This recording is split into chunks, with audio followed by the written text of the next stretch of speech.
ये मेरी black book है भाई, देख सकते हो आप लोग कैसे पूरी फट चुकी है मेरी ब्लैक बुक, क्योंकि ये मैं रोज़ पढ़ती थी। ये चार्ट में मैंने जो भी चीज़ें थी जो मुझे याद नहीं रहती थी मैं इस चार्ट पे लिख देती थी। मैं चेंज करती रहती थी चार्ट, ऐसे छोटे छोटे नोट्स बना लेती थी ताकि इजीली रिवीजन हो सके।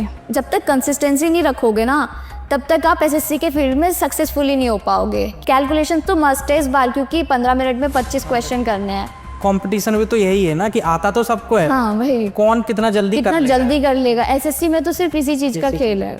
नई नई चीज़ों में भागने से ज़्यादा अच्छा ये है कि आप एक ही चीज़ को बहुत बार पढ़ रहे हो, वो ज़्यादा हेल्पफुल होता है। जब आप सीरियस बिल्कुल एसएससी के लिए पढ़ रहे थे, एसएससी सीजीएल के लिए, तो क्या रूटीन होता था आपका? कितने घंटे आप डिवोट करते थे तैयारी को?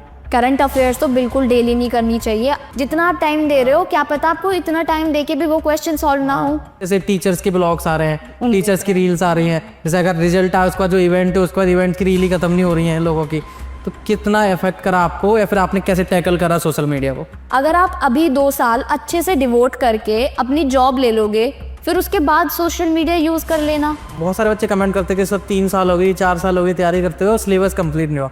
आपको क्या लगता है इसके पीछे क्या रीज़न है, क्यों सिलेबस कंप्लीट नहीं हो पा रहा?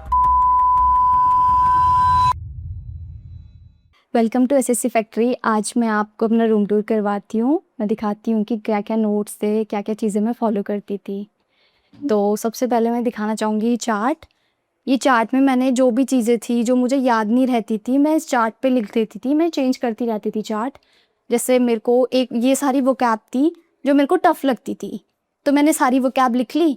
उसके बाद अगर मेरा मन नहीं करा, मैं सामने बैठी हुई हूँ तो मैं इन्हें याद कर रही हूँ, बैठ के थोड़ी देर टाइम पास कर रही हूँ, तो ये रीड कर रही हूँ।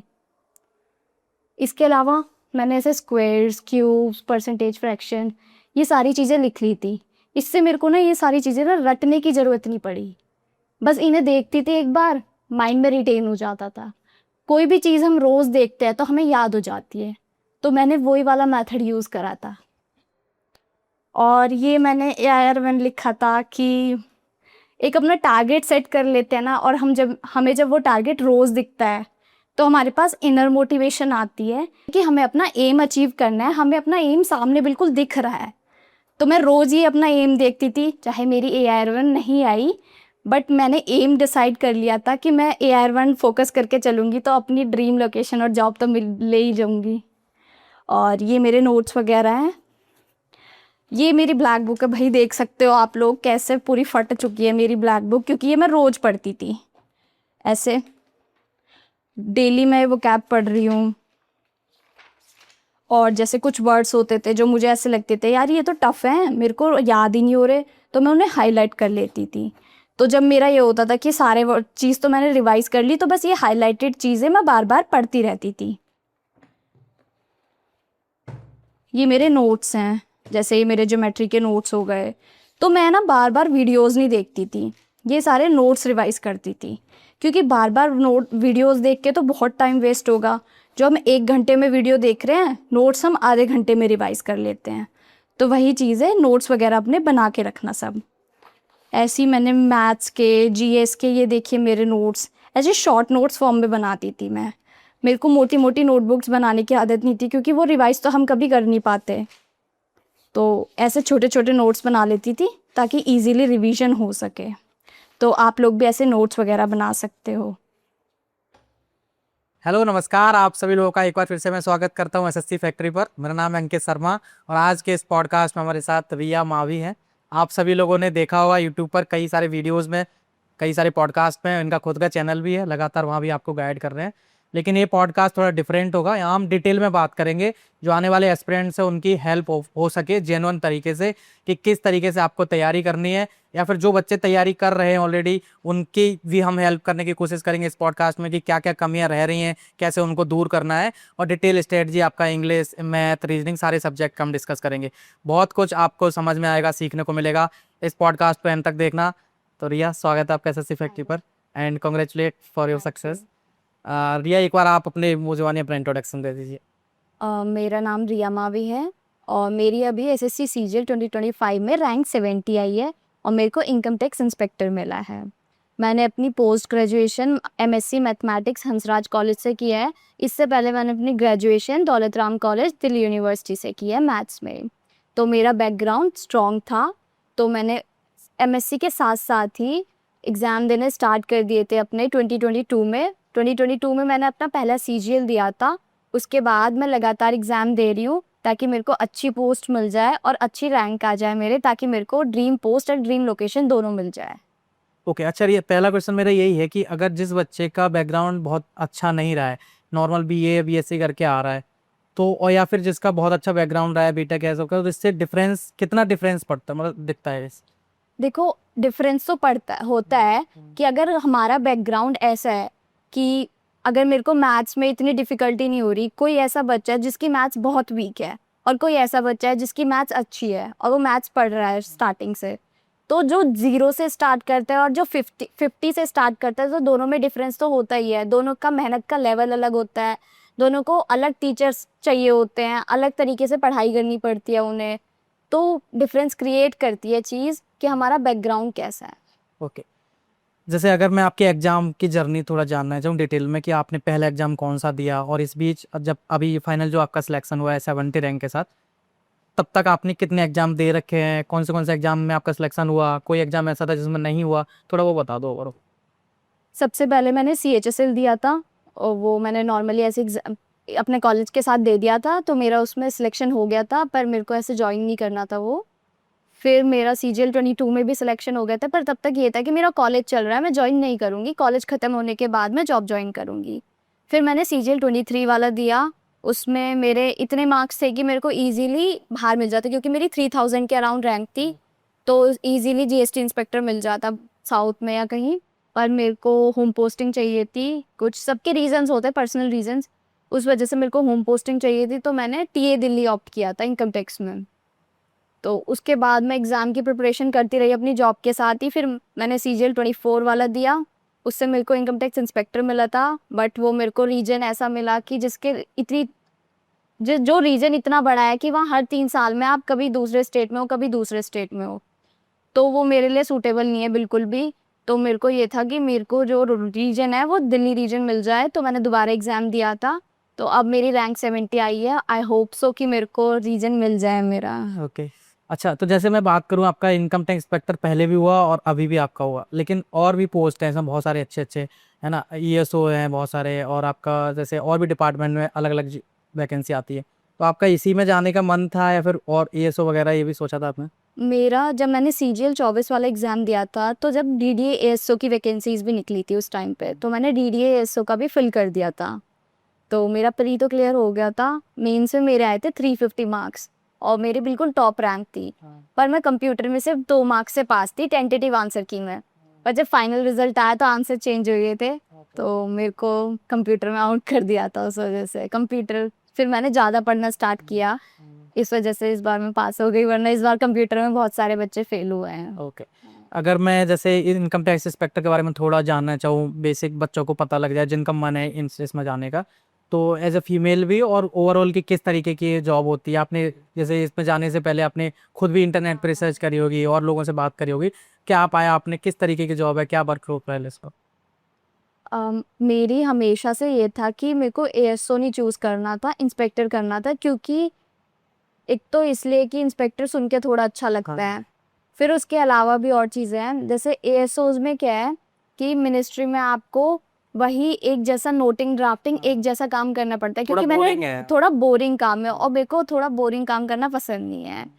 वही मोनोटोनस वर्क मैंने देखी, वीडियोस देखी, तो मैंने चेकआउट किया कि सिर्फ नोटिंग ड्राफ्टिंग यही करते रहते हैं। पर इनकम टैक्स में क्या है कि इनकम टैक्स में हर 3 साल में आपकी पोस्टिंग चेंज हो रही है, आपका चार्ज चेंज हो रहा है। एक साल आप असेसमेंट में हो, दूसरे साल आप नॉन असेसमेंट चार्ज में हो, तो इससे क्या है आपको डिफरेंट वेराइटीज़ ऑफ काम करने वर्क करने के लिए मिलेंगे। इससे क्या है कि मेरे को अलग अलग फील्ड्स देखने को मिल रहे हैं, कभी मैं फील्ड में भी जा रही हूँ, कभी मैं ऑफिस में बैठ के भी काम कर रही हूँ। ये नहीं है कि मैं पूरे टाइम सिर्फ नोटिंग ड्राफ्टिंग कर रही हूँ, तो मेरे को मोनोटोनस वर्क नहीं करना था। और इसमें एक ऐसा भी है कि मतलब इनकम टैक्स इंस्पेक्टर का गांव कभी कोई भी ऐसा है जिसको बताने की जरूरत नहीं, सिर्फ बता दिया तो वो समझ जाता है, अगर मैं किसी को, जैसे मैं गांव में बताऊंगी कि असिस्टेंट सेक्शन ऑफिसर लगी हूँ, तो नहीं तो उन्हें समझ ही नहीं आएगा, उन्हें लगा हाँ कुछ लगी है। फिर उसके बाद अगर मैं उन्हें डायरेक्ट बोलूंगी ना इंस्पेक्टर लगी हूँ, बस उनके लिए वो बहुत कुछ है, उन्हें सब समझ आ जाता है कि इंस्पेक्टर लगी है लड़की। ओके और वैसे भी मैं अपने गांव में पहली लड़की हूँ जो इंस्पेक्टर लगी। अरे वाह ग्रेट।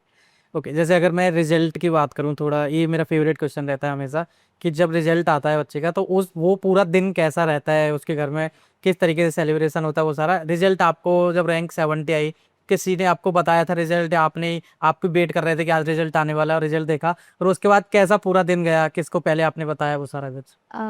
रिजल्ट का ये तो हो ही रहा था कि अब आने वाला है, ऐसे पता चल जाता है, कुछ टेलीग्राम ग्रुप्स पे आ जाती है न्यूज़ कि रिजल्ट आने वाला है। तो मैं तो अपना ऑफिस गई हुई थी उस दिन। फिर मैं मेट्रो से वापस आ रही थी क्योंकि रिजल्ट शाम को आया था। तो मैं वापस आ रही थी, एकदम से पापा का फ़ोन गया कि रिजल्ट आ गया।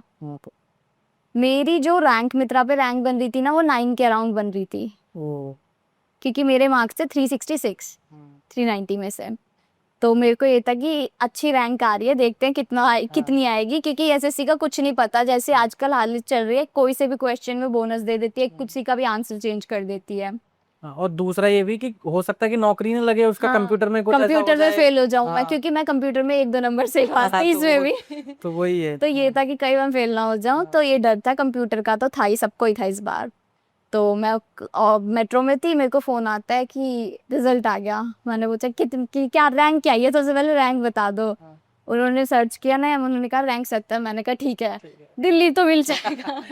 फिर सोचा कि अच्छा दिल्ली मिल जाए। मेरे को ये नहीं था कि मेरी रैंक 1 आए, 2 आए, 9 आए, कुछ वो मेरे लिए बिल्कुल मैटर करती नहीं है। मैं रैंक के लिए तो एग्जाम दे ही नहीं रही थी। ये मेरे को ये था बस ड्रीम लोकेशन मिल जाए, ताकि मैं स्टेबल हो जाऊँ इस चीज़ में और अपने आगे के गोल्स पे फोकस कर सकूँ। मेरे को ये था। तो अभी ना हम थोड़ा स्ट्रेटजी पे बात करते हैं, बेसिक से ही करेंगे कि पूरा कैसे आपने तैयारी करी हर सब्जेक्ट का। तो अभी जैसे मैं कोई ऐसा सब्जेक्ट जानना चाहूँ आपका जिसमें बहुत ज़्यादा आपको डर लगता था जब आपने तैयारी शुरू करी, कि ये वाला सब्जेक्ट से थोड़ा या बोरिंग लगता था या डर, पढ़ने का मन नहीं होता था, कौन सा सब्जेक्ट था वो? जीके ऐसा सब्जेक्ट था, जीके। क्योंकि मेरा जो बैकग्राउंड था वो मैथ्स का था। तो मेरे को हमेशा लिमिटेड करने की आदत थी कि मैथ्स में तो वैसे भी लिमिटेड चीज़ें रहती हैं, जीएस में इतना कुछ है, एक टॉपिक उठाओ उसका ख़त्म ही नहीं हो रहा वो टॉपिक, इतना वास्ट है जीके। तो मेरे को जीएस में ऐसा लगता था ये कैसे होगा। ओके, तो मेरे को जीएस में सबसे ज़्यादा मेहनत करनी सबसे इजी सब्जेक्ट? सबसे इजी सब्जेक्ट तो रीजनिंग ही है। रीजनिंग। हाँ, ओके, मैथ भी फिर ठीक ही होगा मैथ आपका? भी ठीक है। ओके, चलिए तो फिर हम मैथ से स्टार्ट करते हैं ना स्ट्रेटजी। आप इस तरीके से बताना थोड़ा, जो बिल्कुल बिगिनर बच्चा है, फ्रेशर है एकदम, और बेसिक बैकग्राउंड उसका बीए 10 12 भी उसका बेसिक ही हुआ है नॉर्मल परसेंटेज के साथ, तो उसको वो तैयारी करना चाहता है एसएससी की, है ना? तो कैसे मैथ की स्ट्रेटजी बनाए और आपने कैसे बनाई थी? मेरे अकॉर्डिंग अगर कोई बिगिनर है ना, उसे मैथ्स में क्या करना चाहिए, सबसे पहले उसे देखना चाहिए कि उसका लेवल कहाँ पर है। अगर उसे बिल्कुल मैथ्स नहीं आती, तो फिर वो बिल्कुल ज़ीरो है उस सब्जेक्ट में, और डरता भी है वो, क्योंकि बहुत सारे बच्चे मैथ्स से डरते हैं कि हमें बिल्कुल समझ नहीं आता। तो उन्हें पहले ये देखना चाहिए, उन्हें जैसे यूट्यूब के टीचर्स हैं कुछ, यूट्यूब पर टीचर्स के फ्री वीडियोज़ अवेलेबल हैं, तो वो उन्हें देखना चाहिए 4-5 टीचर जो भी हैं, कि मेरे लिए कौन सा सूटेबल है, किसका वे ऑफ टीचिंग मुझे लग रहा है कि मैं समझ पा रहा हूँ। क्योंकि कोई बच्चा किसी से समझ पाता है, कोई किसी से, ऐसा नहीं है सब लोग एक जैसे होते हैं। तो हमें वे ऑफ टीचिंग देखना चाहिए, उनके क्वेश्चन सॉल्व करने का अप्रोच हमें समझ आ रही है या नहीं आ रही, वो चीज़ नोटिस करनी चाहिए। इस तरीके से हमें अपने लिए पहले एक टीचर चूज़ कर लेना चाहिए जो बिल्कुल ज़ीरो से स्टार्ट कर रहे हैं, क्योंकि एक मेंटोर का होना भी ज़रूरी होता है अगर हमें कुछ नहीं पता उस बारे में। तो उसके लिए हम लोग हैं ही, फ्री में पता है। हाँ। तो और अगर आपको लग रहा है कि आप फाइनेंशियली, वैसे भी एसएससी के कोर्सेज की फ़ीस इतनी ज़्यादा नहीं होती, तो आप एक कोर्स ले लो। इससे क्या है कि आपको सारी चीज़ें स्ट्रक्चर्ड वे में मिल जाएंगी।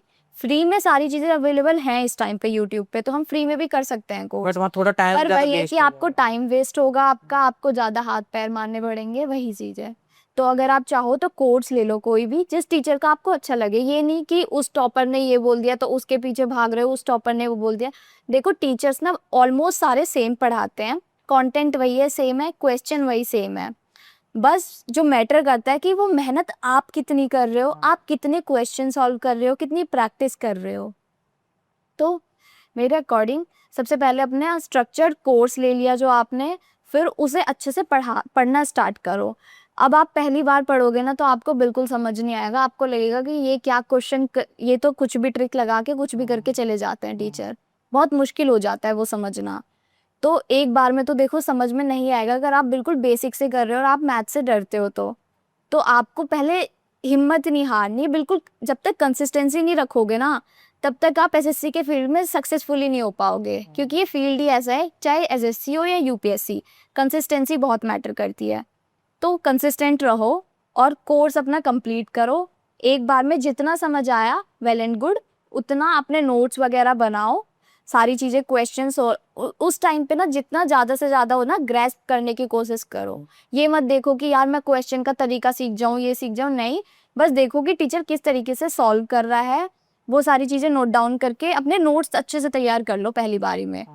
क्योंकि मैंने भी जो अपने नोट्स है ना वो एक बार बनाए थे स्टार्टिंग में, और उसके बाद उनकी इतनी अनलिमिटेड टाइम रिवीजन करी है ना, और उसी रिवीजन ने मेरे को अच्छा स्कोर लाने में हेल्प किया है। अच्छा, इसमें जैसे नोट्स कैसे बनाने चाहिए? हाँ। जैसे शुरुआत में बच्चा आता है, हाँ। वो एज इट इज लिखता है, क्वेश्चन भी लिख रहा है और उसका हाँ। सॉल्यूशन भी लिख रहा है, हाँ। तो नोट्स उसके बहुत बल्कि हो जाते हैं, जाते हैं, फिर उन्हें पढ़ नहीं पढ़ पाते। नहीं पाते। तो क्या देखो तरीका? स्टार्टिंग में तो आपको लगेगा कि मैं मेरे को ये भी नहीं आता, मैं ये भी नोट डाउन कर लूँ, ये भी नहीं आता, वो भी नोट डाउन कर लूँ। ठीक है, अगर आपको करना है कर लो नोट डाउन, नोटबुक बन जाती है, वो हम कभी रिवीजन नहीं कर पाते उस नोटबुक का, इतनी मोटे नोटबुक का। तो आपने चाहे बना भी लिया तो कोई बात नहीं। अब उसके बाद आप जब दोबारा पढ़ोगे, क्योंकि पढ़ने की नीड है, कभी आप सोचो कि मैंने एक बार कोर्स देख लिया और मैं बिल्कुल इसमें मैथ्स में धुरंधर बन जाऊंगा, तो नहीं होता, चाहे कोई भी हो। तो आपको दोबारा पढ़ना पड़ेगा वो टॉपिक्स जो आपको समझ नहीं आए पहले राउंड में। पहले राउंड में जो टॉपिक आ गए वो इतना नीड नहीं होती पढ़ने की, वो पढ़े दोबारा। फिर उसके बाद आपको छोटे नोट्स बनाने पड़ेंगे, सिर्फ वो चीज़ें नोट डाउन करनी पड़ेंगी जो अब आपको लग रहा है कि अब समझ में नहीं आ रही, और आपको वो अपनी नोटबुक बनानी पड़ेगी रिवीजन के लिए।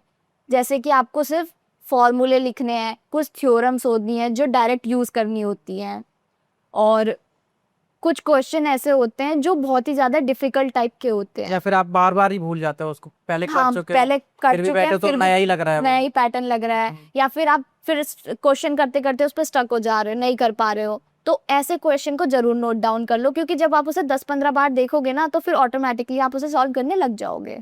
तो इस तरीके से आपको शॉर्ट नोट्स बनाने हैं। मैंने शॉर्ट नोट्स सिर्फ फॉर्मूलेज के बनाए थे, और उसके बाद में मॉक के क्वेश्चन और जो भी डिफिकल्ट क्वेश्चन होते थे ना वो उस नोटबुक में नोट डाउन करती थी, और वो वाली नोटबुक से मैंने रिवीजन किया था। वो स्टार्टिंग वाली नोटबुक से रिवीजन नहीं करना होता, जो पहले हम कुछ भी लिख लेते हैं उसमें, वो एक टाइप से आपकी प्रैक्टिस हो रही होती है उस टाइम पे। क्योंकि एक होती है एक्टिव लर्निंग, एक होती है पैसिव लर्निंग। एक्टिव लर्निंग तब होगी जब आप खुद नोट डाउन कर रहे हो, टीचर बोल के चला जा रहा है उससे आपको कुछ समझ नहीं आएगा। जैसे टीचर ने पढ़ाया आपने लिखा, वो कुछ थोड़ी बहुत भी चीज़ आपके माइंड में जा रही होगी और आपको समझ आ रही होगी जब आप लिखोगे। तो कोई नहीं, अगर आपने वो नोटबुक भी बना ली है, वो एक टाइप से आपकी प्रैक्टिस हुई थी, लिखने का ट्राई किया आपने। फिर जो दूसरी नोटबुक आपने बनाई है वो होनी चाहिए आपके रिवीजन की मेन नोटबुक, जिसमें सिर्फ फॉर्मूलेज लिखे हैं इंपॉर्टेंट जो एसएससी पूछती है, थ्योरम्स वगैरह, और वो क्वेश्चन जो थोड़े टफ हैं और आप बार बार सॉल्व करने में प्रॉब्लम में आ रहे हो उस क्वेश्चन में। इस तरीके से आपको करना चाहिए। उसके बाद जब आप 2-3 बार उस नोटबुक को अच्छे से कर लोगे ना, तो आप मैथ्स में खुद अपने आप स्ट्रॉन्ग फील करोगे, आपको लगेगा कि मैं क्वेश्चन सॉल्व कर पा रहा हूँ। देखो मैथ्स में सबसे ज़्यादा इंपॉर्टेंट जो चीज़ होती है वो होती है प्रैक्टिस। जितनी ज़्यादा आप अच्छी प्रैक्टिस करोगे ना मैथ्स में, उतना अच्छा आपका मैथ्स हो जाएगा।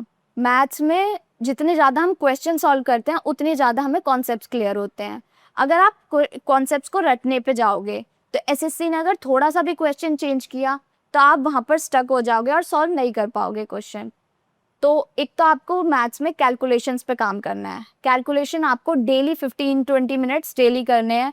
स्क्वायर्स, क्यूब्स, फ्रैक्शंस और ये सारी चीज़ें आपको अपने फिंगर टिप्स पे होनी चाहिए। मैंने तो अपने रूम में टेबल सामने लगा लिया था वो, ताकि अगर मैं ना भी पढ़ रही हूँ तो मैं अगर सिर्फ देख रही हूँ उसे तो एक बार नज़र जाती है तो वो हमारे माइंड में सेट हो जाता है। ये तो सभी बच्चों को करना ही है। ये सबको करना है। कैलकुलेशन तो मस्ट है इस बार, क्योंकि 15 मिनट में 25 क्वेश्चन करने हैं।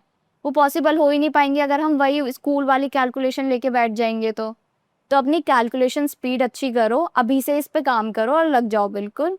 इसके अलावा क्वेश्चन जितने ज़्यादा से ज़्यादा हो सके उतने ज़्यादा क्वेश्चन प्रैक्टिस करो। और थर्ड, मॉक्स देना। आप टाइम मैनेजमेंट कब सीखोगे? मॉक्स देके।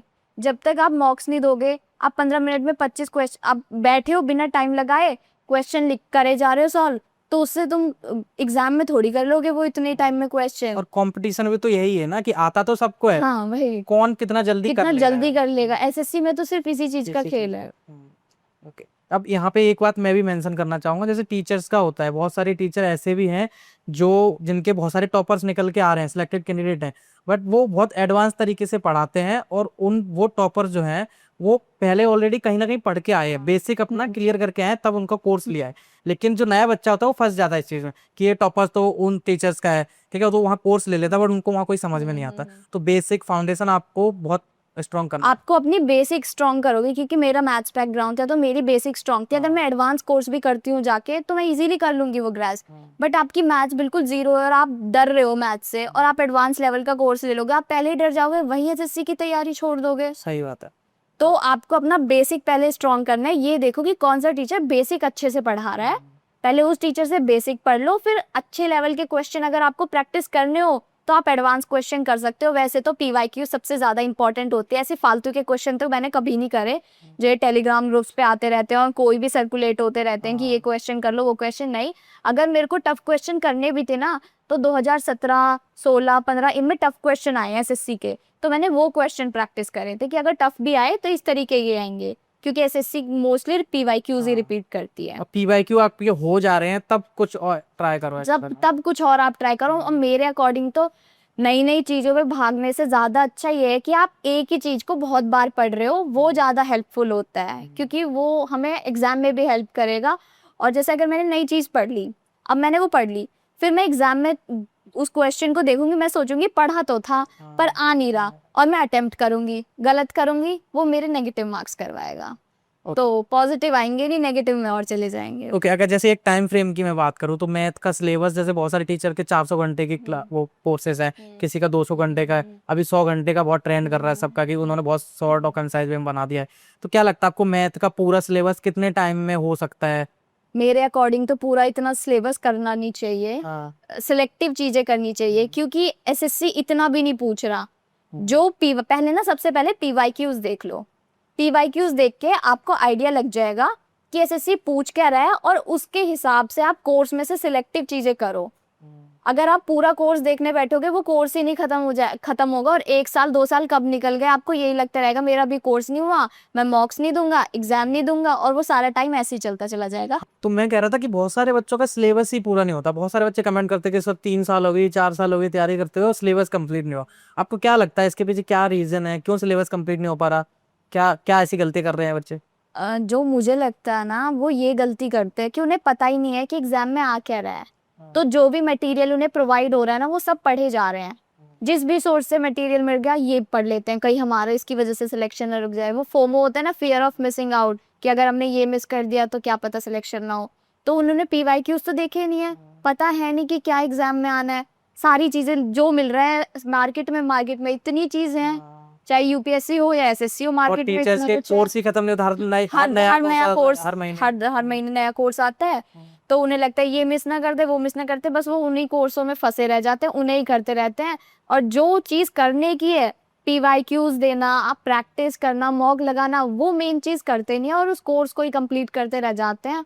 और फिर और इन्फ्लुएंस हो जाते हैं फिर इधर उधर से कि इस टीचर से पढ़ रहे हो सकता है वो टीचर बहुत अच्छा है तो कोर्स वहीं आधा छोड़ के। अब उन्होंने सिलेबस तो अच्छे से कंप्लीट किया नहीं, एग्जाम दे दिया, सिलेक्शन नहीं हुआ, फिर नए टॉपर्स आए, उनकी सुनी कि ये वाला अच्छा, ये टीचर अच्छा, ये वाला रिसोर्स हमने मिस कर दिया, अब इस बार ये वाला रिसोर्स पढ़ लेंगे। तो वो उसमें ये होता है कि आप एक रिसोर्सेज पे स्टिक हो जाओ, उसे अच्छे से पढ़ लो। अब 10 जगह भागने से अच्छा तो ये है ना कि आप एक ही रिसोर्स को 10 बार पढ़ रहे हो, वो ज्यादा हेल्पफुल है। एक बार पढ़ने वाली चीज और 10 बार पढ़ने वाली चीज में तो बहुत डिफरेंस क्रिएट हो जाता है। और ये बात मैं बोलता भी हूँ कि यार हमारा तो काम है नए टॉपर्स को नई नई जर्नी और नई नई स्ट्रेटजी लेके आओ, लेकिन आपका काम ये नहीं कि आप सारे टॉपर्स इंटरव्यू देखो ही, है ना। आपको क्या करना, हाँ एक सेकंड, कि जो 4-5 इंटरव्यू देखो और देखो कि कॉमन क्या चीजें उसमें, आप अपनी स्ट्रेटजी बनाओ, बस। फिर यूट्यूब भी बंद कर दो भाई मेरे हिसाब से। अगर आपने पेड कोर्स ले रखा है फिर यूट्यूब पे आने की कोई जरूरत है नहीं आपको। लेकिन हमारा तो काम है नए बच्चों और उनके लिए हम पॉडकास्ट बना रहे हैं। अगर आप नए बच्चों की ये मत दो को रिसोर्सेज क्या है, क्या पता ऐसी कोई चीज हो कि वो मॉक देते टाइम ये वाली चीज अलग कर रहे हैं, वो चीज फॉलो करो। वो मॉक्स कैसे लगा रहे हैं वो चीज फॉलो करो, वो रिवीजन कैसे कर रहे हैं वो चीज फॉलो करो, क्योंकि क्या पता आपके लिए इस वाले टॉपर की रिवीजन स्ट्रैटेजी ज्यादा हेल्पफुल हो। सब अलग अलग होती है, किस तरीके से वो अपने मॉक की पूरी, जैसे पहले मैथ्स लगा रहे हैं, रीजनिंग लगा रहे हैं, क्या लगा रहे हैं, वो आप लगा लगा के चेक करके देखो अपने मॉक में कि मेरे लिए कौन सा हेल्पफुल हो रहा है। ये सारी चीजें सीखने की होती है टॉपर से। ये नहीं कि वही जो टीचर पढ़ रहे हैं उन्हीं टीचर्स के पास जा रहे हैं बस और खुद कुछ नहीं कर पा रहे, सिर्फ टीचर्स के ऊपर डिपेंडेंट है। मेरे अकॉर्डिंग तो 90% रोल खुद का होता है और सिर्फ 10% टीचर्स का होता है। जब तक आप खुद मेहनत नहीं करोगे, टीचर्स थोड़ी आप तो एग्जाम दे देंगे जाके। सही बात है। जैसे अगर जो आपके टीचर्स की बात करूँ तो मैथ के लिए आपने कौन से टीचर्स प्रेफर करे या फिर कोई ऑफलाइन कोचिंग लिया, कैसे करा आपने? मैथ्स में मेरे को एज सच कोचिंग की इतनी नीड नहीं थी, बस कुछ टॉपिक्स ऐसे थे जिसमें मेरे को कोचिंग की नीड थी। तो जैसे मैंने मैंसुरेशन और ज्योमेट्री, ये 2 टॉपिक्स हैं, ये मैंने पवन राव सर के यूट्यूब चैनल से फ्रीली अवेलेबल जो है तो पुरानी वीडियोस पढ़ी हैं वो पढ़ी। उसके बाद उसके शॉर्ट नोट्स बना लिए। उसके बाद फिर मैंने कभी वीडियोस नहीं देखी, उन्हीं नोट्स से रिवीजन किया और ज़्यादा से ज़्यादा क्वेश्चंस प्रैक्टिस करे थे। इसके अलावा अरिथमेटिक के जो टॉपिक्स थे वो मैंने राकेश यादव सर से पढ़ लिए थे, क्योंकि वो मुझे लगा कि अरिथमेटिक के लिए मेरे लिए सूटेबल है, तो मैंने उनसे पढ़ लिया। तो इस तरीके से मैंने मैथ्स में अपना पढ़ लिया अच्छे से। ऐसा नहीं था कि मैं पूरी तरीके से, मैंने पूरा एक बैठ के कोर्स कंप्लीट किया था। और रीजनिंग और इंग्लिश मैंने खुद करी थी, सेल्फ स्टडी था पूरा। यूट्यूब पे जो भी टीचर्स की वीडियो मेरे को अच्छी लगती थी, जैसे निमिषा बंसल मैम के हैं, और 120 रूल्स ऑफ ग्रामर है जैसे वो है, और PQRS या क्लोज टेस्ट, इन सारी चीज़ों को कोई अच्छे से पढ़ा रहा है तो मैं पढ़ रही हूँ। और जैसे कि अमन वशिष्ठ सर का भी ग्रामर का कोर्स था फ्री में जो है, वो सारे भी कवर कर लिए। और नीतू मैम की कोई क्लास अच्छी लग रही है वहाँ से पढ़ लिया, रानी मैम के एक्टिव पैसिव पढ़ लिए। इस तरीके से मैं सारे टीचर से कवर कर लेती थी, जो टॉपिक मुझे जिस टीचर का समझ आ रहा है। क्योंकि मुझे ऐसा लगता था कि मैं एक ही टीचर पे क्यों डिपेंडेंट रहूं, जब मेरे पास इतने सारे रिसोर्सेज हैं ये करने के लिए। और मेरे को अगर इस टीचर का समझ नहीं आ रहा है ये वाला टॉपिक, तो मैं दूसरे से पढ़ लेती हूँ, वो समझ आ जाती थी चीज़ें। और जीके में मैंने थोड़ा बहुत तो मैंने NCERT से अपना बेस बना लिया था। उसके बाद मैंने परमार सर की हेल्प ली थी। उनका मैंने जो FRB सीरीज़ वो यूट्यूब पे चलाते हैं, वन शॉट डालते हैं, ये सारी चीज़ें मेरे को रिवीजन में बहुत हेल्प करती थी। क्योंकि जीके में जो सबसे इम्पॉर्टेंट चीज़ है वो है रिवीजन। हमें बेसिक फाउंडेशन तो हमारी बन जाती है कि ऐसे ऐसे चीज़ हुई थी, हिस्ट्री में ये हुआ था, ज्योग्राफी में ये होता है। पर हमेशा हमारी क्या शिकायत रहती है कि जीके में हम जो पढ़ते हैं वो भूल जाते हैं। तो वही चीज़ करने के लिए मैं रिवीजन ज़्यादा करती थी जीके में। तो मैं जीके में रिवीजन मोस्टली परमार सर के कोर्सेज इन सब से कर लेती थी जो अवेलेबल है। हम जीके की भी डिटेल में स्ट्रेटजी जानेंगे, लेकिन मैं यहाँ पे बता दूं कि जो बिना किसी कोचिंग के क्रैक करा SSC CGL या UPSC बिना किसी कोचिंग के घर बैठे, तो उसका रीज़न ये होता है जैसा कि इन्होंने बताया, या तो टॉपर का या फिर जो सिलेक्टेड कैंडिडेट उसका बैकग्राउंड होता है पहले से, तो थोड़ी बहुत चीज़ें होती है वो यूट्यूब से फ्री में कर लेता है। तो ऐसा नहीं कि बिना किसी कोचिंग के कोई भी सिलेक्ट हो सकता है, नहीं हो सकता। आप इस बहकावे में ना, हो सकता है इस थंबनेल पे भी लिखा हो, तो हमारा काम ये होता है ताकि बच्चे ज़्यादा से ज़्यादा आके देखें वीडियोस और जो जेन्युइन चीज़ें हैं वो उनको पता चल पाए। तो इसीलिए थंबनेल पे कुछ ऐसे टाइटल वगैरह डाले जाते हैं। तो लेकिन ऐसा कुछ नहीं होता कि बिना किसी कोचिंग होता है। आपको मैं रिक्वेस्ट यही करूँगा कि SSC में बहुत ज़्यादा महंगे कोर्सेज होते नहीं हैं, जैसा कि बोला इन्होंने भी। तो आप पेड कोर्स ले लो, और ताकि आपको इधर उधर भटकना ना पड़े और आप इस सिस्टमेटिक तरीके से अपनी तैयारी कर पाओ। सही बात है कि नहीं? हाँ, तो चलिए, जैसे अगर मैथ का तो हमने कंप्लीट समझ लिया, अगर जैसे इंग्लिश की बात करें, बिल्कुल बेसिक इंग्लिश है, जीरो इंग्लिश है, और कॉम्पिटिटिव एग्जाम की थोड़ा डिफरेंट इंग्लिश होता है, आपको भले ही थोड़ा बहुत भले आता हो, हमारा मीडियम इंग्लिश रहा हो, कुछ भी हाँ फर्क नहीं फिर जाता, भी करनी पड़ती है तैयारी। तो कैसे कैसे इंग्लिश को कैसे करा जाए? इंग्लिश में 3 पार्ट्स होते हैं, vocab, reading and grammar. Grammar के लिए आप क्या कर सकते हो, आप या तो किसी टीचर का अच्छे से कोर्स कंप्लीट कर लो। इससे क्या है, जो बेसिक चीज़ें जो हम स्कूल में नहीं पढ़ते वो चीज़ें हम समझ लेते हैं। तो मैंने एज ए कोर्स पढ़ लिया इंग्लिश का, जो भी यूट्यूब पे वीडियोस थी वो पढ़ के, उसके बाद मैंने उसके नोट्स बना लिए थोड़े से, और नीतू मैम की जो बुक आती है वॉल्यूम 1 उसे यूज़ कर रिवीजन के लिए, क्योंकि वो अच्छी बुक है, नोट्स फॉर्म की बुक है, तो उसे रिवीजन करती थी मैं उससे।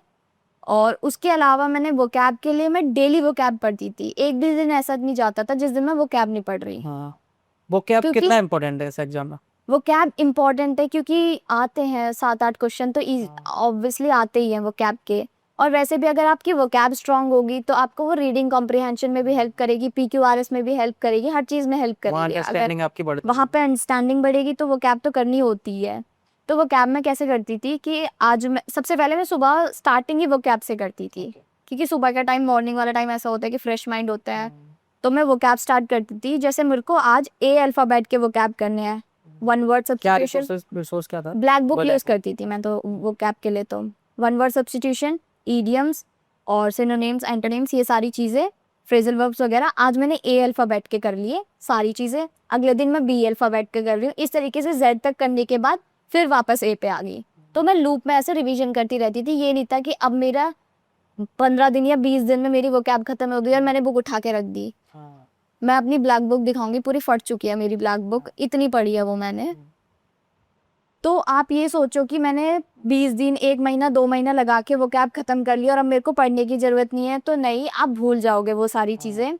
आपको वो बार बार रिवाइज करना है। आप चाहो तो लिख लिख के प्रैक्टिस भी कर सकते हो, क्योंकि लिखने से अच्छी मेमोरी में रिटेन रहता है वो बहुत टाइम के लिए। तो आप लिख के सेंटेंस बना के उसे लिख सकते हो और याद कर सकते हो, क्योंकि कभी कभी लोगों को ये प्रॉब्लम आती है कि हम वो कैब याद नहीं कर पा रहे। तो सेंटेंस बना के जब वो कैब को लिखते हैं ना, तो वो ज़्यादा टाइम तक याद रहती है, क्योंकि हमें उसका यूसेज पता चल जाता है ना कि वो, तो फिर हम उसका एग्जैक्ट मीनिंग भी नहीं पता होगा तो हम सेंटेंस के हिसाब से लगा लेंगे, अच्छा वो सेंटेंस में हमने यूज़ किया था, वो सेंटेंस का मतलब ये था तो यही मतलब होगा। और ऑप्शन एलिमिनेशन से मेथड से सॉल्व करती थी मैं, क्योंकि एडिक्विटी पैटर्न में जो वो कैब आई थी, बहुत लोगों को प्रॉब्लम आई थी प्री में कि अजीब सी वो कैब पूछ ली। फिर भी मेरा वो कैब का एक भी क्वेश्चन गलत नहीं गया था, क्योंकि मैंने ऑप्शन से सॉल्व कर दी थी। ऑप्शन सारे वही PYQs वाले थे, भले ही जो क्वेश्चन था वो वो डिफरेंट था, पर जो ऑप्शन है वो सारे वही थे PYQs तो वहाँ वाले। से आइडिया तो लग गया। 3 ऑप्शन वही अलग थे, एक अलग था, तो यही सही है। तो इस तरीके से मैंने वो कैब कर ली थी एडिक्विटी पैटर्न वाले में भी, और एक भी क्वेश्चन मेरा गलत नहीं हुआ था। अच्छा, इसमें जैसे ब्लैक बुक में सारा ही कुछ करना है, A to नहीं, Z? ब्लैक बुक में सारा नहीं करना होता।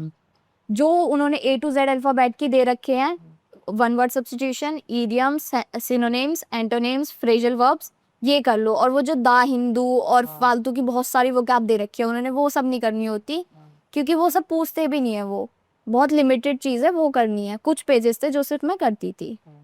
जो A to Z अल्फ़ाबेट की पूरी सीरीज दे रखी थी वो की थी मैंने तो बस ओके ब्लैक बुक में। तो ओके, ये तो हो गया vocab का वो section। कैब का। और रीडिंग वाले पार्ट के लिए मैंने सबसे पहले तो अपनी रीडिंग डेली करनी स्टार्ट करी। इंग्लिश माध्यम करके एक टेलीग्राम चैनल है, वो डेली एडिटोरियल्स पोस्ट करते हैं। तो क्या था कि मैं न्यूज़पेपर पढ़ती थी, तो ये और भी खबरें ये सब पता चलती रहती थी, क्रिमिनल न्यूज़, तो मेरे को वो ज़्यादा अच्छा नहीं लगता था पढ़ना, क्योंकि फिर मैं वो भी पढ़ती थी, मेरा माइंड में अजीब सा हो जाता था। तो मैंने सोचा सिर्फ एडिटोरियल्स पढ़ूंगी। तो एडिटोरियल्स वहाँ आ जाते हैं और साथ में उनके मीनिंग्स भी आ जाते हैं, तो मेरे को बार बार मीनिंग सर्च नहीं करने पड़ते थे, क्योंकि न्यूज़पेपर लेके बैठती थी तो मीनिंग सर्च करने पड़ते थे मेरे को। ये एफिशिएंट है। ये था कि टाइम सेविंग था। साथ में मीनिंग, सबसे पहले मीनिंग्स पढ़ लेती थी उसके, फिर मीनिंग्स पढ़ने के बाद मैंने एडिटोरियल रीड करा, तो अब मेरे को क्लियर अंडरस्टैंडिंग होगी उसकी पूरी। उसके बाद उसके क्वेश्चन दिए होते थे, वो सॉल्व कर लिए। इससे मेरा रीडिंग वाला पार्ट बहुत स्ट्रॉन्ग होता चला गया। फिर मैंने मनीषा बंसल मैम की कुछ वीडियोस देखे कि कैसे RC सॉल्व करते हैं, कैसे PQRS सॉल्व करते हैं, क्योंकि इनके भी कुछ ऐसे ट्रिक्स टाइप होती है जो अगर आप सीख लो तो वो आपको, और उन्हें प्रैक्टिस भी करनी होती है। ये नहीं बस सीख ली, उन्हें सीख के प्रैक्टिस करो, एग्जीक्यूट करो, अपने मॉक्स में एग्जीक्यूट करके देखो, फिर आप एग्जाम में भी उन्हें कर पाओगे। तो मैं वो सॉल्व करती थी उन क्वेश्चंस को। मैंने PYQs सबसे ज़्यादा कर रहे हैं, चाहे इंग्लिश हो या कोई सा भी सब्जेक्ट हो, PYQs बहुत इंपॉर्टेंट है। तो PYQs करने हैं आपको रीडिंग के लिए, डेली रीडिंग करनी है। जो लोग, मेरे को कुछ लोग पूछते हैं कि हमको एडिटोरियल तो समझ ही नहीं आते, बिल्कुल ज़ीरो इंग्लिश है, हिंदी मीडियम बैकग्राउंड है, तो वो छोटी छोटी क्लास की बुक जैसे 6-7 की NCERTs वगैरह उनसे पढ़ना स्टार्ट करें, क्योंकि मैंने देखा था CGL के एग्ज़ाम में 10th 11th की बुक्स जो इंग्लिश की NCERTs, उनसे डायरेक्ट पैसेज पूछे गए थे, कुछ थे, मैंने देखा था। तो आप चाहो तो अपनी NCERTs जो इंग्लिश में है उन्हें भी रीड कर सकते हो, वो थोड़ी ईजी होती है, तो वो पढ़ के भी आप अपनी रीडिंग स्ट्रॉन्ग कर सकते हो। और जब तक आप रीडिंग स्ट्रॉन्ग नहीं करोगे, ना तो आपका क्लोज टेस्ट इम्प्रूव होगा, ना PQRS, और ना ही पैसेज। तो ये सारी चीज़ें आपको करनी पड़ेंगी इंग्लिश में। ओके, जैसे अगर मैं बाकी की स्टडी जाने से पहले आपका रूटीन जानूँ, एक जब आप सीरियस बिल्कुल SSC के लिए पढ़ रहे थे, SSC CGL के लिए, तो क्या रूटीन होता था आपका? कितने घंटे आप डिवोट करते थे तैयारी को, या फिर आप टारगेट के हिसाब से पढ़ते थे कि घंटे कितने भी लग जाए, मैंने जो टारगेट बनाया इसको कंप्लीट करूंगी पहले? कैसा था पूरा रूटीन? लाइब्रेरी जाते थे, घर पे पढ़ते थे, क्या था पूरा ओवरऑल? लाइब्रेरी तो नहीं जाती थी, मैं घर पे ही पढ़ती थी। कि मेरे घर पे ऐसा माहौल है कि हम आराम से पढ़ सकते हैं, ऐसा कोई डिस्टर्बेंस वाला माहौल नहीं है। सबको नहीं मिलता, वो अलग हाँ। चीज़ है। तो आपको जो सूटेबल लगे, लाइब्रेरी अगर आपको कंफर्टेबल लग रही है तो उसमें भी जा सकते हो आप। तो सबसे पहले जो मैं करती थी, मैं अपना टारगेट बना लेती थी एक रात पहले ही, कि मेरे को इतना, ये डेट लिख देती थी, ये टारगेट है मेरे को ये करना है। मेरे को आरसी पढ़नी है, वो ये इंग्लिश माध्यम वाला पूरा पैसेज पढ़ना है, वो कैब करनी है, मेरे को आज इस वाले अल्फ़ाबेट की करनी है। उसके बाद मेरे को मैथ्स के इतने क्वेश्चंस प्रैक्टिस करने हैं, कम से कम 100 क्वेश्चन तो मैं मैथ्स के प्रैक्टिस करती थी डेली। उसके बाद मेरे को रीजनिंग का सेक्शनल मॉक देना है एक, उसके बाद मैं एनालिसिस भी करती थी। फिर डेली वीकली मैं एक मॉक टेस्ट देती थी, full length. Full length mock test weekly देती थी। जब एग्जाम पास आता था तब डेली देती थी, पहले वीकली मॉक्स देती थी। तो फिर उसके बाद मैंने मैथ्स कर लिया, रीजनिंग कर लिया। फिर एक नैप लेने के बाद मैं जीके पढ़ती थी, क्योंकि फिर फ्रेश माइंड हो जाता था एक नैप लेने के बाद। फिर जीके पढ़ती थी मैं, जीके को मैं बहुत ज़्यादा टाइम डिवोट करती थी। मैं डिसाइड कर लेती थी आज मेरे को ये टॉपिक पढ़ना है जीके का, तो अच्छे से पढ़ूंगी ये टॉपिक। उसके बाद मैं रात को सोने से पहले इंग्लिश करती थी। चलिए अभी जीके की स्ट्रेटजी बताओ। और जीके में आपने बहुत ज़्यादा एफर्ट डाले हैं जैसे कि आप बता रहे हो। हाँ, मेरे 69 मार्क्स आए हैं आउट ऑफ 75। ओके, तो फिर कैसे करा? लेकिन ये शुरुआत में तो आपको बहुत डर लगता था, लेकिन आप इतना अच्छा स्कोर कर दिया आपने जीके में। कैसे रहा पूरा जीके की जर्नी आपकी? कैसे कैसे चीज़ें आपने आगे करी? जीके में सबसे पहले मैंने बेस तो अपना एनसीईआरटी से ही बना लिया था। मैंने एनसीईआरटीज पढ़ी थी, क्योंकि जो मैंने पीवाईक्यूज देखे ना, मैंने देखा कि ज्योग्राफी के डायरेक्ट क्वेश्चन 11th क्लास की एनसीईआरटी से आ रखा था। मोस्टली क्वेश्चन ज्योग्राफी के जितने भी पूछे थे ना मेंस में, वो सारे 11th क्लास के एनसीईआरटीज में थे। तो मेरे को लगा एनसीईआरटी इंपॉर्टेंट है एसएससी के लिए। आपकी तो रिसर्च बहुत अच्छी रही है, मतलब तैयारी से पहले आपने चीज़ें एनालाइज करी है करी थी, कि कैसे क्या पूछा जाता है, तो इससे तैयारी बहुत बहुत अच्छी ईजी हो जाती है। अगर मैं ऐसे अंधाधुंध नहीं जा रहे हो अंधाधुंध नहीं जा रहे, वही फोकस्ड है तैयारी हमारी। तो फिर मैंने देखा कि 11th क्लास की डायरेक्ट आ रही है, तो एनसीईआरटीज इंपॉर्टेंट है। तो मैंने एनसीईआरटीज अच्छे से कवर कर ली थी जीके के लिए सबसे पहले। एनसीईआरटीज करने के बाद मैं फिर अच्छे से मैंने सारे सब्जेक्ट्स पढ़े। मैंने कुछ बुक्स जो मॉडर्न हिस्ट्री के लिए स्पेक्ट्रम है, ये सारी बुक्स भी एक दो बार पढ़ी थी। ये नहीं कि मैं बार बार उन्हें ही पढ़ी जा रही हूँ, एक दो बार पढ़ी। लूसेंट नोट्स फॉर्म में है, मैंने वो नोट्स भी रिवाइज करे। लूसेंट एक नोट्स फॉर्म की बुक है, तो जैसे मुझे क्विक रिवीजन करना होता था तो मैं वहाँ से कर लेती थी। इसके अलावा कुछ ऐसा फिर क्या होता था कि अब एग्ज़ाम से पहले मेरे को एक प्रॉब्लम आ रही थी कि जब मैं एग्ज़ाम से पहले ना, मेरे पास इतने सारे रिसोर्सेज होते जाते थे कि मैं पढ़ ही नहीं पाती थी सारे रिसोर्सेज। तो फिर मैंने क्या करा कि मैंने शॉर्ट नोट्स बनाए। जैसे जब मैं पढ़ रही हूँ ना, और जो चीज़ें ऐसी हैं जो मैं भूल रही हूँ, मेरे को बेसिक अंडरस्टैंडिंग तो आ गई कि पॉलिटी में ये होता है, प्रेसिडेंट ये है वो है, ये सारी चीज़ें समझ आ गई। पर उनके आर्टिकल्स हैं वो अब मेरे को याद नहीं रह रहे कि आर्टिकल ये किसके लिए कौन सा था। तो मैंने क्या किया, वो वाले आर्टिकल्स नोट डाउन कर लिए जो इंपॉर्टेंट है, पीवाईक्यूज में आ रहे हैं। ये नहीं कि सारे आर्टिकल पूरे 360 के 365 वो लिख लिए। जो आर्टिकल्स इंपॉर्टेंट हैं वो सारे आर्टिकल्स लिख लिए। उस टाइप के शॉर्ट नोट्स बना लिए 3-4 पेजेस के हर सब्जेक्ट के। फिर इससे क्या होता था, मेरे को एग्जाम से पहले रिवीजन करने में मेरे पास ऐसे बल्कि नोट्स नहीं होते थे, शॉर्ट नोट्स फॉर्म में होते थे। इसके अलावा मैं स्टैटिक जीके के लिए और करंट के लिए परमार एसएससी को फॉलो करती थी। स्टैटिक जीके के लिए क्या था कि उनकी कुछ एफआरबी सीरीज और वन शॉट वीडियोस हैं। इनसे क्या है, माइंड मैप से रिवीजन करवाते हैं वो। तो माइंड मैप से रिवीजन करवाते हैं, वो पूरा कवर कर लेते हैं, होलिस्टिक अप्रोच होती है उनकी। इस वजह से मेरे पूरी स्टैटिक वहीं से पढ़ती थी मैं, क्योंकि स्टैटिक और कहीं मेरे को सोर्स समझ नहीं आ रहा था, क्योंकि एक तो एसएससी कहीं से कुछ भी पूछ लेती है स्टैटिक पे। तो मेरे को ये था, ये पीवाईक्यूज का एनालिसिस करके उसके बाद करवाते हैं। जो पढ़ाते हैं वो पीवाईक्यूज का एनालिसिस करने के बाद कराते हैं।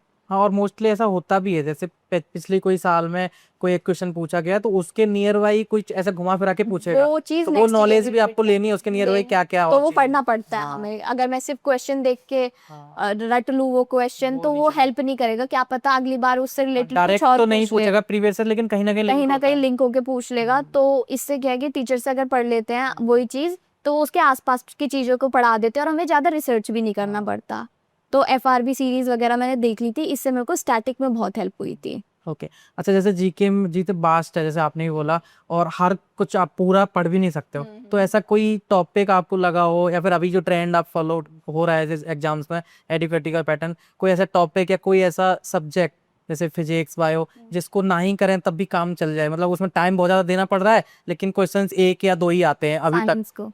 साइंस में? साइंस के ऐसे साइंस जो टॉपिक है इस टाइम पे बहुत कम पूछा जा रहा है साइंस।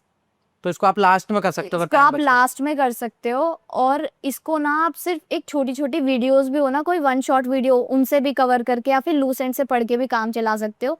इसके लिए आपको पूरे पूरे कोर्स खत्म करने की जरूरत नहीं है साइंस के लिए, क्योंकि अभी बहुत कम साइंस पूछी जा रही है। ओके, तो अब उन बच्चों के लिए भी थोड़ा बताओ। मैं तो बता के थक गया हूँ ये चीज़ कि बहुत सारे बच्चे जो तैयारी कर रहे हैं वो सुबह बैठ के 1 घंटा लाइव करंट अफेयर देखते हैं, 1 1.5 घंटे जो बहुत सारे टीचर पढ़ाते हुए लाइव करंट अफेयर आता है, और जिसमें वॉचिंग भी आपने अगर देखा होगा तो एक टीचर है कोई, उनके लाखों वॉचिंग जाती है, 1 2 लाख बच्चे उनको देखते हैं सुबह सुबह। तो क्या वो सही है 1 घंटा देना सीधा करंट अफेयर लाइव? नहीं, मैंने करंट अफेयर के लिए कोई वीडियोस नहीं देखी थी, क्योंकि रोज नई चीज आ रही है। कौन कौन सी चीज तो हम एग्जाम तक रिटेन कर पाएंगे, कौन सी चीज रिवाइज कर पाएंगे। तो करंट अफेयर्स तो बिल्कुल डेली नहीं करनी चाहिए। उससे अच्छा वो टाइम आप किसी और में दोगे ना, वो क्योंकि करंट अफेयर्स ना कुछ भी आ जाता है, कितने साल पुराना भी पूछ लेते हैं और उसको नाम दे देते हैं करंट अफेयर्स। तो आप चाहे 1 साल पहले का कर लोगे, 2 साल पहले का कर लेगा, और इससे पुराना तो नहीं कर पाओगे ना।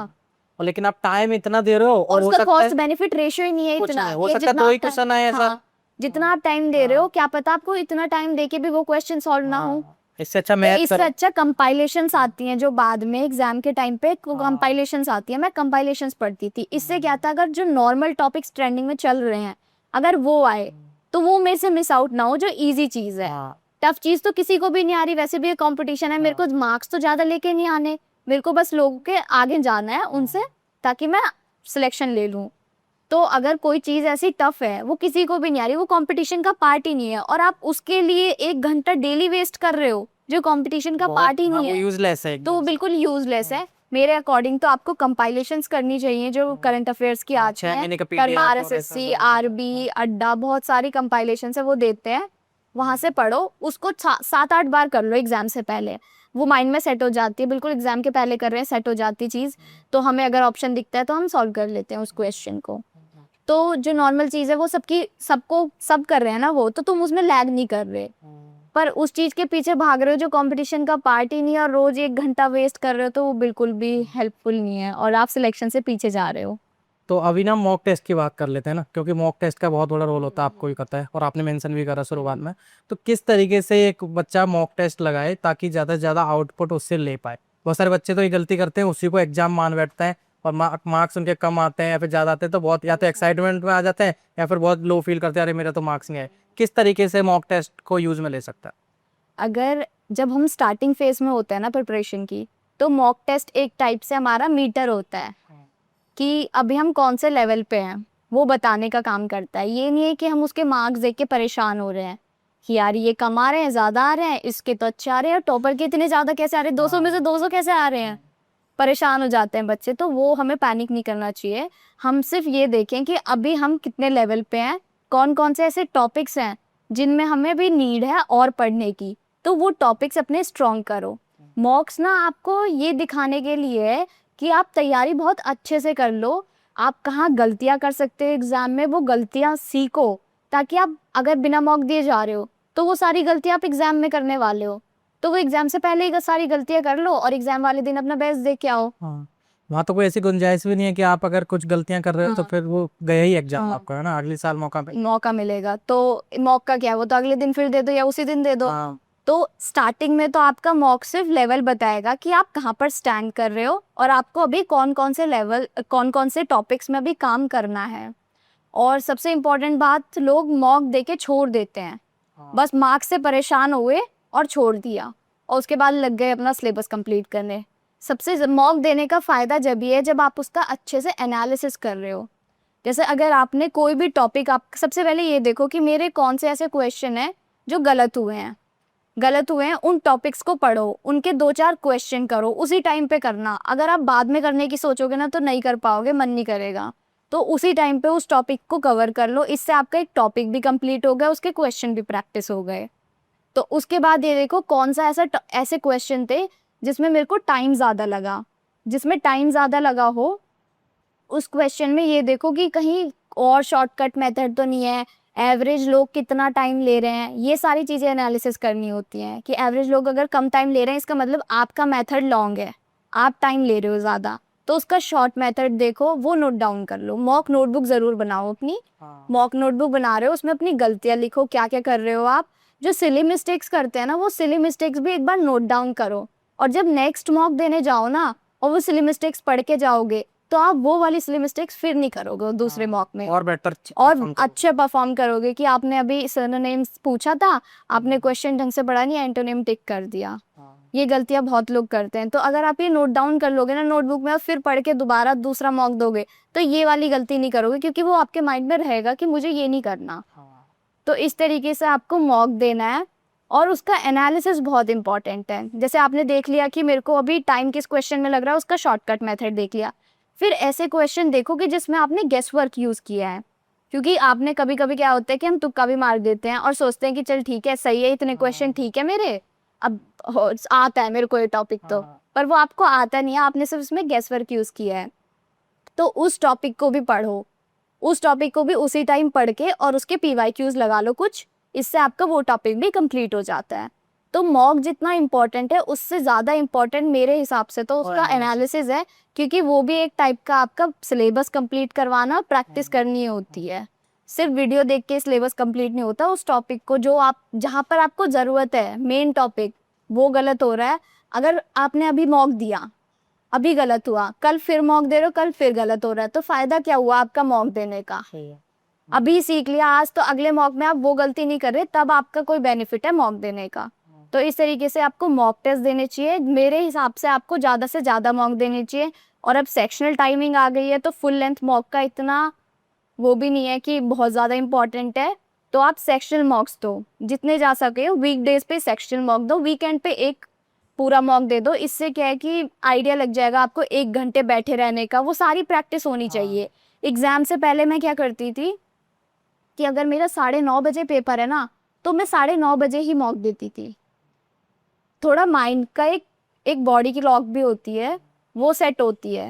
वो तो हैबिट हो जाती है। अगर जैसे मैं लेट नाइट तक पढ़ रही हूँ और सुबह को उठ नहीं रही, 9 बजे तक मैं सोई रही हूँ और एग्जाम मेरा 9 बजे है, तो फिर मेरे को प्रॉब्लम आएगी ना। उस दिन तो मैं उठ ही नहीं पाऊंगी, बिल्कुल लेजी फील करूंगी। एनर्जी उस तरीके से एनर्जी नहीं उसी होगी, हाँ। तरीके से अपनी डायरेक्शन देनी पड़ती है ना बॉडी को, तो कि मेरे को ये काम करना है। तो मैं 1 हफ्ते पहले से ही जब पता चल जाता था कि टाइम ये होगा, ये शिफ्ट है मेरी, मैं उसी शिफ्ट में एग्जाम मॉक देने लग जाती थी घर में।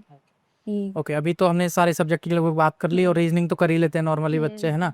अब थोड़ा मैं इसमें जैसे मोटिवेशन की बात करूँ या फिर डिस्ट्रैक्शन की बात करूँ, जैसे सोशल मीडिया का कितना रोल रहा आपके इस तैयारी में। बहुत सारे बच्चे सोशल मीडिया में ही फंसे हुए हैं ना, राइट। इंस्टाग्राम यूज कर रहे हैं अलग अलग, जैसे इसमें भी जैसे टीचर्स के ब्लॉग्स आ रहे हैं, टीचर्स की रील्स आ रही हैं। जैसे अगर रिजल्ट आया उसका जो इवेंट है, उसके बाद इवेंट की रील ही खत्म नहीं हो रही है लोगों की, राइट। तो वो उसी सब में लगे पड़े जो नए बच्चे आ रहे हैं। तो कितना इफेक्ट करा आपको, या फिर आपने कैसे टैकल करा सोशल मीडिया को? सोशल मीडिया, इंस्टाग्राम वगैरह तो मैंने यूज़ नहीं किया था, बिल्कुल भी नहीं यूज़ करा था। आईडी भी नहीं थी मेरी तो इन सब से तो मैं दूर ही रहती थी। और मेरे को ऐसा लगता था कि इतनी देर मैं रील स्क्रॉल करूँगी, इतनी देर तो मैं कुछ अपना प्रोडक्टिव काम कर लूँगी। क्योंकि मेरे अंदर आपके अंदर जब तक इनर मोटिवेशन नहीं होगी ना, आपको ये नहीं लगेगा कि मुझे अपना ड्रीम अचीव करना है, तो आपको कोई भी चीज़ डिस्ट्रैक्ट कर लेगी। और कोई भी ऐसी बाहर की चीज़ मोटिवेट नहीं कर सकती आपको, जितना आपको खुद की अंदर मोटिवेशन है वो आपको कंसिस्टेंसी प्रोवाइड करेगी। तो आपको एक तो खुद के अंदर मोटिवेशन और डिसिप्लिन लाना पड़ेगा। डिसिप्लिन जब तक नहीं होगा, तब तक आप सिर्फ रील ही देखते रह जाओगे और पढ़ नहीं पाओगे। तो डिसिप्लिन बहुत ज़रूरी है, चाहे कोई भी एग्ज़ाम हो या लाइफ नॉर्मल भी हो ना। लाइफ में नॉर्मल भी डिसिप्लिन ज़रूरी है। तो अपने अंदर मोटिवेशन लाओ, डिसिप्लिन रहो। और मेरे अकॉर्डिंग सोशल मीडिया अभी कम से कम यूज़ करो अगर आप प्रिपरेशन फेज़ में हो। देखो, हर चीज़ का टाइम होता है। अगर आप अभी 2 साल अच्छे से डिवोट करके अपनी जॉब ले लोगे, फिर उसके बाद सोशल मीडिया यूज़ कर लेना। मेरा तो ये मानना है कि उसके बाद कर लेना। हर चीज़ का टाइम है, अभी पढ़ने का है शायद, तो बाद में सोशल मीडिया का भी होगा। अभी 2 साल सोशल मीडिया कर लिया, फिर पूरे साल अपनी वही अपना ढोक ईट दो। ओके, ओके, तो जैसे ये यही मैं जानना चाह रहा हूँ कि कैसे वो अंदर से मोटिवेशन आ रहा है, कौन कहाँ से इंस्पिरेशन आ रही है, राइट? ऐसा होता है कि घर में कजन्स होते हैं या फिर आपके सिबलिंग्स में कोई बड़ा भाई बहन है, वो बहुत मेहनत करता है, तो उसको देख के आता है कि मुझे भी पढ़ना है, या फिर पापा बहुत ज़्यादा चीज़ों को आपको देख रेख में रखते हैं। आपके अंदर वो कहाँ से आ रहा है कि नहीं मुझे तो पढ़ना है? क्योंकि जब तक कोई प्रेशर थोड़ा बहुत ना हो बच्चे के ऊपर, तब तक वो नहीं वो चीज़ कर रहा होता है शुरुआती, फिर तो वो डिसिप्लिन में आ ही जाता है। शुरुआत में मन होता ही है कि मैं भी घूमूं बाहर, मैं भी मूवीज देखूं या फिर ये सब चीज़ों में इन्वॉल्व रहूं, वो कैसे कैसे करे? एक तो मेरे घर का थोड़ा एनवायरनमेंट भी ऐसा ही था कि हमारा फोकस स्टार्टिंग से ये था कि अगर पढ़ रहे हो तो ढंग से पढ़ो। हाँ। ये नहीं है कि सिर्फ तुम किताब लेके बैठे हो, ये नहीं होना चाहिए। पढ़ रहे हो तो अच्छे से पढ़ो। तो स्टार्टिंग से ही हमें पढ़ाई में इनकलकेट कर दिया था कि तुम्हारी यही लाइफ है, तुम्हें यही करना है और तुम्हें कुछ काम नहीं है, अभी तुम्हारा ये काम है, उसके बाद जो होगा इसे करने के बाद फिर करेंगे। तो मेरे को ये लगता था कि मेरा सिर्फ यही काम है, पढ़ना, और मुझे कुछ नहीं करना। ओके, फोन कब आया था, किस एज में आपके पास फोन आया था, कौन सी क्लास फोन में? तो मेरे को कॉलेज जब गई थी मैं तब मिला था मेरे को फोन। ये भी बहुत बड़ी बात है ना, बहुत सारे बच्चों को बहुत पहले, अब तो अब तो खैर हाँ, नॉर्मल है नॉर्मल फोन। हो गया, बट उस टाइम लेकिन अब नॉर्मल हो गया तो बच्चों को भी पता है कि क्या चीज कैसे करना है। जब नॉर्मल नहीं था तो अब बहुत ज्यादा हम डिस्ट्रैक्ट भी तो होते थे कि नई चीज आई है नई कुछ, चीज है आई ना, है। हर चीज में लगे पड़े, गेमिंग या दुनिया भर की चीज। हाँ, तो फोन भी आपको लेट ही मिला है, तो आप उसका भी थोड़ा फायदा उसका हुआ फायदा होगा। हुआ कि मेरे को हम उस मैं पढ़ाई में इतनी इनकलकेट हो गई थी कि मेरे को खुद से पढ़ाई करना अच्छा लगने लग गया था। Okay okay. मेरे को फिर और चीज़ें डिस्ट्रैक्ट नहीं करती थी। और मेरे को ये लगता था कि अगर मेरे फैमिली मेंबर्स मेरे से कुछ एक्सपेक्ट कर रहे हैं, उनकी एक्सपेक्टेशन है कि हमारा बच्चा कुछ कर सकता है, तो फिर मेरी भी ये जिम्मेदारी बनती है ना कि वो अगर मेरे से इतना एक्सपेक्ट करे तो मैं भी उन्हें कुछ उन्हें प्राउड रिजल्ट फील दूँ, कराऊं। उन्हें प्राउड फील करवाऊँ। तो अंदर से मोटिवेशन रहती थी कि अपने पेरेंट्स का नाम करना है। ओके, जैसे कुछ गर्ल्स के लिए मैं बात करूँ, जैसे आपको देख के भी काफ़ी सारी लड़कियां मोटिवेट होते होंगे, आपके वीडियोस दिखाते होंगे अपने मम्मी पापा को, लेकिन उनको वो मौका नहीं मिल पा रहा है पढ़ने लिखने का। बहुत सारे ऐसे एरियाज हैं जहाँ पे इतना है भी नहीं कि उनका 18 साल की हो, या फिर बहुत जल्दी शादी कर दिया, शादी का फोकस होता है कि शादी करना है इसका, है ना। तो ऐसी लड़कियों को कैसे मोटिवेट करोगे, क्या बोलोगे, फिर उनके पेरेंट्स को कुछ मैसेज देना चाहते हो, क्या बोलोगे ऐसे लड़कियों के लिए? मैं तो आपको यही बोलूंगी, देखो गर्ल्स के पास अगर आपका बैकग्राउंड ऐसा है कि बहुत ही बैकवर्ड है, तो आपकी लाइफस्टाइल और सारी चीज़ें चेंज करने का सिर्फ एक ही वेपन है, वो है एजुकेशन। अभी आप रील देख के सोशल मीडिया यूज़ करके अपना टाइम वेस्ट करके जल्दी शादी करके वही गृहस्थी में फंस जाओगे, फिर आपका वही है कि वही लाइफ हो जाएगी आपकी। आप कुछ चेंज नहीं कर पाओगे अपने लाइफस्टाइल में। और अगर आपको अपनी बेटर लाइफस्टाइल चाहिए, एक इंडिपेंडेंस चाहिए ना, जो कि बहुत ही ज़्यादा इम्पॉर्टेंट है, तो आप अच्छे से पढ़ाई करो। एग्ज़ाम्स क्लियर करोगे तो आपके पेरेंट्स को भी ये लगेगा कि हाँ ये कर सकता है, तो वो भी आपको सपोर्ट करेंगे। और मैं पेरेंट्स को भी ये कहूँगी कि अगर आपको लगता है कि अगर आपका बच्चा पढ़ रहा है और वो डिसिप्लिन है और वो कर सकता है कुछ, तो प्लीज़ उसे हेल्प करिए, सपोर्ट करें उसे वो। सपोर्ट करिए, ना कि उसके ड्रीम्स को ख़त्म कर दीजिए, उन्हें सपोर्ट कीजिए। और वो आगे जाके आप खुद प्राउड फील करोगे जब वो कुछ अचीव करेगा तो। राइट। और अब तो ये कितना इजी हो गया, अगर आपके पास फोन है और इंटरनेट है आपके पास, तो आप तो आप कुछ भी कर कोई सकते से हो। भी एरिया में हो, वो आपके आप ऊपर है, आप कर क्या करना रहे हो कर उससे, क्या है रहे हो ना? फ़ोन से, आप किस तरीके से गैजेट को यूज़ कर रहे हो। ओके, चलिए, अभी लगभग अपने सारी बातें कर ही लिए हैं ना। अगर आपको कुछ ऐसा लगता है कि कुछ मैं पूछना भूल गया, फिर कुछ ऐसी और चीज़ें हैं जो बच्चों तक पहुंचनी चाहिए, या फिर लास्ट में ओवरऑल जो बच्चे आपका पॉडकास्ट देख के मोटिवेशन ले रहे हैं, आपकी स्ट्रेटजी को फॉलो करने वाले आगे, है ना, कमेंट्स भी करते हैं आपके सोशल मीडिया पे, इनका भी चैनल है, तो डिस्क्रिप्शन में हम लिंक वगैरह डाल देंगे, तो इनसे ज़रूर कनेक्ट हो। जैसे भी इनको टाइम मिलता है थोड़ा बहुत, तो ज़रूर वहाँ पे आपको गाइडेंस, प्रॉपर गाइडेंस और जेन्युइन गाइडेंस मिलेगी, तो इनको भी फॉलो कर सकते हो। आखिर में क्या मैसेज, क्या संदेश आपका ओवरऑल इसका रहेगा? मैं आप सब लोगों को सिर्फ एक ही चीज़ बोलना चाहती हूँ कि कोई भी एग्ज़ाम टफ नहीं होता। बस ये है कि आप कितने कंसिस्टेंट हो के उस एग्ज़ाम की तैयारी कर रहे हो, कितना मोटिवेटेड हो, कितने डिसिप्लिन्ड हो, वो इम्पॉर्टेंट है। कोई भी एग्ज़ाम 1 साल में भी किया जा सकता है, 5 साल में भी किया जा सकता है, और कभी-कभी ऐसा होता है कि 10 साल तैयारी करके भी नहीं होता। वो डिपेंड करता है आप पे कि आप कितने फ़ोकस्ड होके तैयारी कर रहे हो, कितनी डिसिप्लिन वे में तैयारी कर रहे हो। तो आप अभी से अपनी सारी चीज़ें, जो भी डिस्ट्रैक्शंस हैं, उन्हें छोड़ के अपनी तैयारी में लग जाओ, अच्छे से प्रिपेयर करो, अच्छे से एग्ज़ाम दो, और उसके बाद जो भी आपको करना है आप वो कर सकते हो। ओके, चलिए, once again thank you so much for your time.